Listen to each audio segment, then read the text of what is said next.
Coaching वगैरह आपको रास्ता दिखाते हैं, तरीके बताते हैं, कैसे आप कहाँ पढ़े, सही चीज़ क्या है। बिना कोचिंग के तो आप कठिन है। ये मैं नहीं कहता कि असंभव है निकाल पाना एग्जाम, लेकिन जो हम आप महीने भर पढ़ के समझ पाएंगे, क्योंकि जो कोचिंग का टीचर होता है वो आपसे पहले महीने भर पढ़ के उस कंटेंट को समझ चुका रहता है। तो आप जो महीने भर में समझेंगे, हो सकता है आपका टीचर 1 घंटे समझा दे, क्योंकि वो 1 महीने की मेहनत के बाद 1 घंटे का कंप्लीट मटेरियल निकाल पाया है। इसलिए कोचिंग को मैं कहूँगा जरूर आप कोचिंग करिए।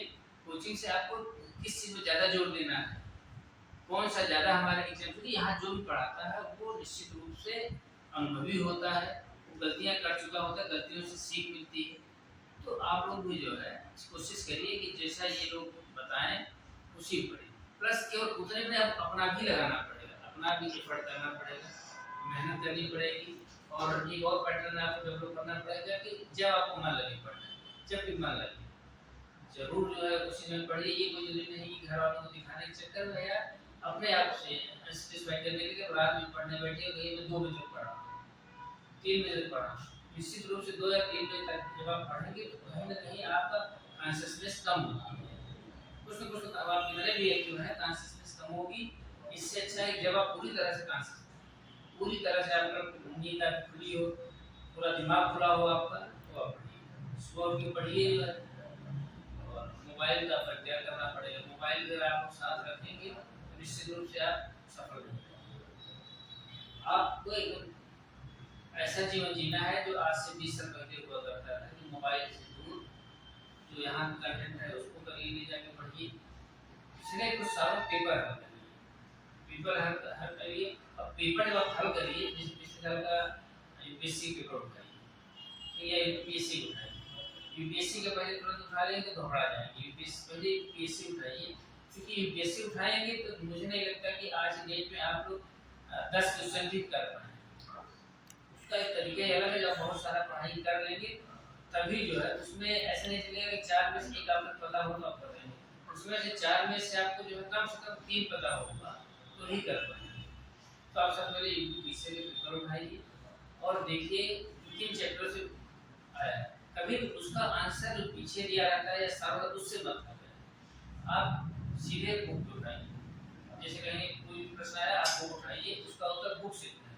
बुक से ढूंढेंगे तो आप उस प्रश्न के साथ साथ अन्य प्रश्न का भी उत्तर आप खोज लेंगे। जैसे आप उदाहरण के ले लीजिए कि विश्व में कहाँ-कहाँ गर्म हवाएं चलती हैं, तो हो सकता है कि किसी गर्म हवा के बारे में एक छोटी सी इंफॉर्मेशन रहेगी कि भाई ये हवा कहाँ चलती है, तो आप जो है जो पीछे जो आंसर दिया रहेगा देख लेंगे वो पता चल जाएगा।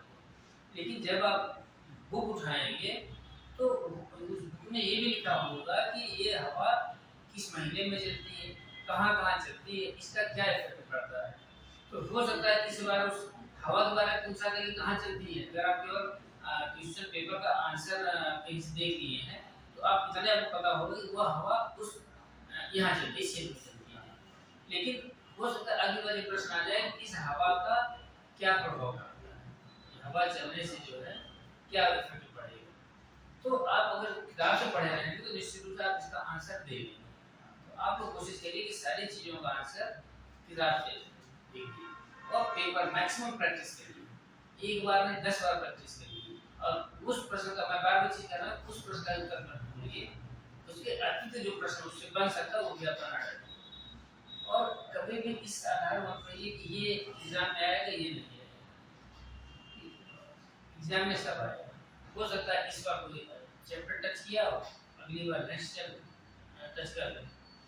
और मैक्सिमम आप अगर आपको क्षमता हो गया, सुबह उठिए 4-5 घंटे पढ़िए, 5-4 घंटे शाम को पढ़िए, सफिशिएंट 8-10 घंटे पढ़िए, सफिशिएंट है। आप 6 महीने पढ़ देंगे, सारे गाइड आगे से करो, सारा आपको सिलेबस बन जाएगा।